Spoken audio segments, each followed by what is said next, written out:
March 20th, 2026. Daily Bread. Passage. 1 Corinthians, chapter 3 verse 1 to 9. Key verse. Verse 6 to verse 7. Title: God makes things grow. Bible passage. But I, brothers, could not address you as spiritual people, but as people of the flesh, as infants in Christ. I fed you with milk, not solid food, for you were not ready for it. And even now you are not yet ready, for you are still of the flesh. For while there is jealousy and strife among you, are you not of the flesh and behaving only in a human way? For when one says, I follow Paul, and another, I follow Apollos, are you not being merely human? What then is Apollos? What is Paul? Servants through whom you believed, as the Lord assigned to each. I planted, Apollos watered, but God gave the growth. So neither he who plants nor he who waters is anything, but only God who gives the growth. He who plants and he who waters are one, and each will receive his wages according to his labor.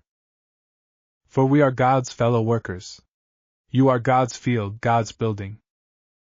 Daily Bread message. What are the signs that believers are living in a worldly way rather than living by the Spirit? A few signs include jealousy, quarreling, and divisions.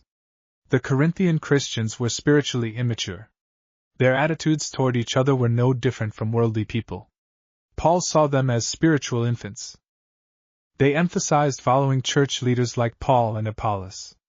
These Christians were no different from worldly people who divide over politics, culture, human status, or their social circle. To combat their spiritual immaturity, Paul challenged them. Paul and Apollos were only servants of the Lord, carrying out whatever was their assigned task. Paul had planted the seed of the gospel. Apollos watered the seed with powerful Bible teaching. But only God could make that seed grow and produce fruit in their lives. Their focus must be on God who makes things grow, including their faith. God would reward Paul and Apollos for their service. But their ministry was God's service, and they were God's field and building. Are you contributing to unity in God or dividing over worldly things? Glorify God in your fellowship and ministry and pray to grow in spiritual maturity. Prayer.